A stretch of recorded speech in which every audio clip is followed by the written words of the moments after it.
যেন ঘুমানোর আগে অনেক সময় অজু থাকে না, তখন কি আয়াতুল কুরসি পড়া যাবে? স্ত্রী নামাজ পড়ে না, নামাজের জন্য বললেও পড়ে না, এতে আমার কোনো সমস্যা হবে কিনা? আমার মন মেজাজ সবসময় কেমন যেন খিটখিট হয়ে থাকে, মাঝে মাঝে মানুষের সাথে ভালো কথাও ভালো লাগে না, কি করব? আমার বাবার কবরের উপর কয়েকটি কবর হয়েছে, আমি কি সেই কবর জিয়ারত করতে পারবো? যেন শ্বশুর কিছু দিতে চাইলে নেওয়া যাবে কিনা?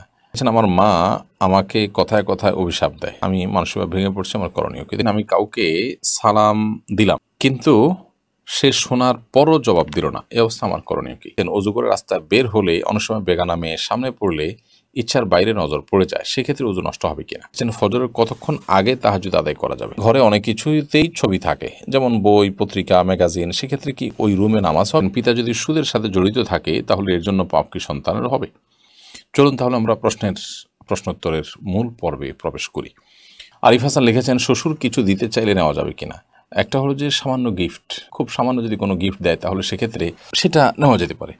যদি সামান্য গিফট না হয়ে যদি বিশেষ কিছু এমন কিছু দেওয়া হয় যেটা আসলে যৌতুকের পর্যায়ে পড়ে, খুব গুরুত্বপূর্ণ কিছু, খুব আপনার দামি কিছু, তাহলে সেক্ষেত্রে অবশ্যই আমাদেরকে খেয়াল রাখতে হবে যে আমরা সেরকম মূল্যবান কোনো কিছু যেটা যৌতুক হতে পারে, যদিও হাদিয়া, গিফট ইত্যাদি বলে দেওয়া হয়, কিন্তু যেহেতু মূল্যবান কিছু সাধারণত শ্বশুরবাড়ি থেকে দেওয়া হয় যে এটা যৌতুকের অংশ হিসাবে দেওয়া হয়, সেই কারণে সে বিষয়ে আমাদের সতর্ক থাকা উচিত এবং সাবধান থাকা উচিত। শিলা আক্তার লিখেছেন, ঘরে অনেক কিছুতেই ছবি থাকে, যেমন বই, পত্রিকা, ম্যাগাজিন, সেক্ষেত্রে কি ওই রুমে নামাজ হবে? এছাড়া বাচ্চাদের বিভিন্ন খেলনাও থাকে।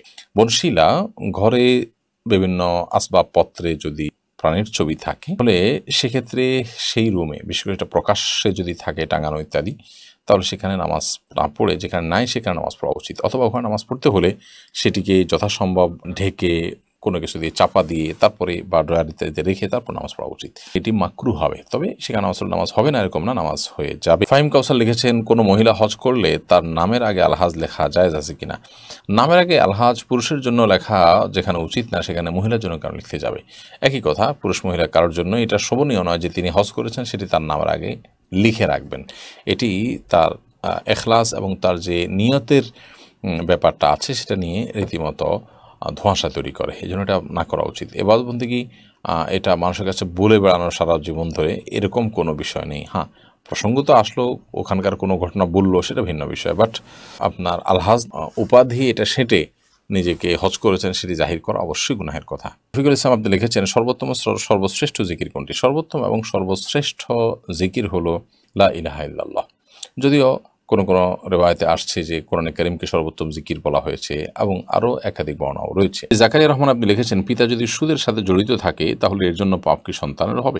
পিতা যদি সুদের সাথে জড়িত থাকে, হারামের সাথে জড়িত থাকে, তাহলে এর জন্য সন্তানদেরও পাপ হবে না, বিশেষ করে যখন সন্তানরা ছোট থাকবে, ডিপেন্ডেন্ট থাকবে। প্রাপ্তবয়স্ক যদি হয়ে যায় তখন সন্তানদের দায় দায়িত্ব চলে আসে, তারা নিজেদের মতো করে ইনকাম উপার্জন করবে এবং হারাম বাবার যে উপার্জন আছে তার বিকল্প তারা নিজেরা বের করবে। মোহাম্মদ রাশিক সারিয়া লিখেছেন, ফজরের কতক্ষণ আগে তাহাজ্জুদ আদায় করা যাবে? ফজরের ওয়াক্ত হওয়ার ঠিক আগ মুহূর্ত পর্যন্ত তাহাজ্জুদ আদায় করতে পারবেন, তবে সেটা যতটা আগে হবে, বিশেষ করে রাতের 1/3 ফজরের ফরজ নামাজের অন্তত 5-10 মিনিট আগে হতে পারলে ভালো হয়, কিন্তু ফজর নামাজের ওয়াক্ত হওয়ার ঠিক আগ মুহূর্ত পর্যন্ত আপনি সেটি পড়তে পারবেন।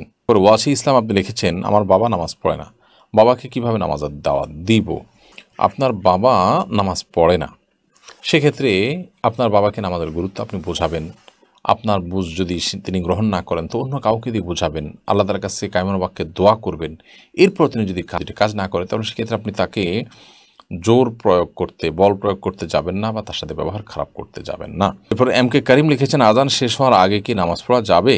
আজান শেষ হওয়ার আগে আপনি নামাজ পড়তে পারেন, তবে আজান যখন শুরু হয়ে যায় তখন আজানের জবাব দেওয়াতে মগ্ন হওয়া উচিত, যেন আজানের জবাব দিয়ে শেষ করে তারপর আপনি নামাজ পড়তে পারেন, সেটা বেশি উত্তম। তবে আজান চলাকালীন সময় যদি আপনি নামাজ শুরু করে দেন তাতে নামাজ হয়ে যাবে, কারণ আজানের জবাব দেওয়াটা ফরজ কিংবা ওয়াজিব নয়।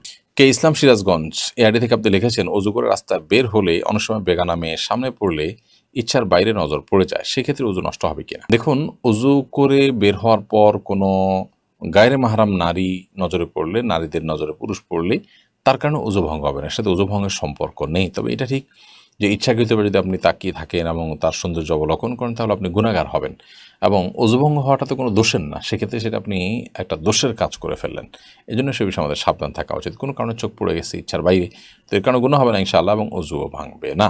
ইয়াসিন আরাফাত আপনি লিখেছেন, মানসিক অসুস্থতা থেকে নিজেকে কিভাবে রক্ষা করা যায়। মানসিক অসুস্থতা থেকে রক্ষা পাওয়ার জন্য প্রথমত কোরআনকে সময় দেওয়া দরকার ডিপ্রেশন দূর করবার জন্য। সেই সাথে নবী সাল্লাল্লাহু আলাইহি ওয়াসাল্লাম যে দোয়াগুলো পড়তেন পেরেশানি মুক্ত হওয়ার জন্য, সেগুলো আমরা পাঠ করতে পারি। আল্লাহুম্মা ইন্নী আউযু বিকা মিনাল হাম্মি ওয়াল হাযান, আল্লাহ আপনার কাছে আমি চিন্তা, টেনশন, পেরেশানি থেকে মুক্তি চাই। নবী সাল্লাল্লাহু আলাইহি ওয়াসাল্লামের সুন্নাহ আলোকে, সুন্নাহর অনুসরণে সেই কাজটা করা উচিত। সেই সাথে মানসিক অসুস্থতা থেকে নিজেকে বাঁচাবার জন্য সাইকিয়াট্রিস্ট দেখানো যেতে পারে, দিনদার এবং আল্লাহভীরু মানুষদের সান্নিধ্যে যাওয়া যেতে পারে।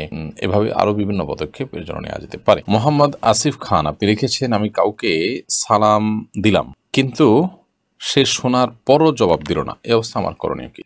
আপনি তো সালাম দিয়েছেন, তিনি যদি জবাব না দিয়ে থাকেন, যদি তাকে বোঝালে বা কোনোভাবে জানালে তিনি এর গুরুত্বটা বুঝতে পারেন, সে সুযোগ থাকে, তাহলে আপনি বিনয়ের সাথে জানাতে পারেন যে ভাই সালামের জবাব দেওয়া কিন্তু ওয়াজিব।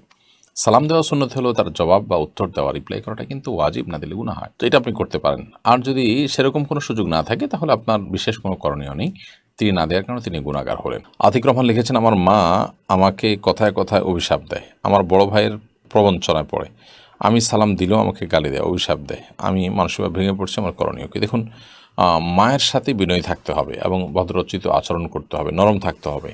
মা যদি কোনো অন্যায়ও করেন তারপরও সেটাকে প্রতিবাদ করা, প্রতিরোধ করা বা অন্যদের সামনে যেরকম আমরা রিয়েক্ট করে থাকি সেটি করার সুযোগ নেই। এজন্য এটা আমাদের মাথায় রাখতে হবে। মা যদি অন্যায়ভাবে আপনাকে অভিশাপ দেয়, কেউ তাকে ভুল বোঝায়, তাতে আপনার কোনো ক্ষতি হবে না। আল্লাহ সুবহানাহু ওয়া তাআলা কোরআন কারীমে পরিষ্কারভাবে জানিয়ে দিয়েছেন যে ওয়ালাউ ইয়াজ্জালুল্লাহু আশ-শাররা ইসতা'জালাহুম বিল খাইরি লাকুদিয়াল আমর। যদি মানুষকে আল্লাহ তাআলা ভালোটা চাইলে যেরকম সাথে সাথে দিয়ে দেন, কেউ যদি বদদোয়া দেয়, খারাপ কিছু আল্লাহর কাছে চায়, এটা যদি সাথে সাথে দিয়ে দেন তাহলে মানুষ শেষ হয়ে যেত। আল্লাহ চেষ্টা করেন, যদি রাগের মাথায় দিয়ে থাকে অথবা অন্যদের পরিচিত হয়ে দিয়ে থাকে, ইনশাআল্লাহ সেই অভিশাপে আপনার কোনো ক্ষতি করবে না। জুবেল আহমদ আপনি লিখেছেন, আমার বাবার কবরের উপর কয়েকটি কবর হয়েছে, আমি কি সেই কবর জিয়ারত করতে পারবো? অবশ্যই আপনি করতে পারবেন।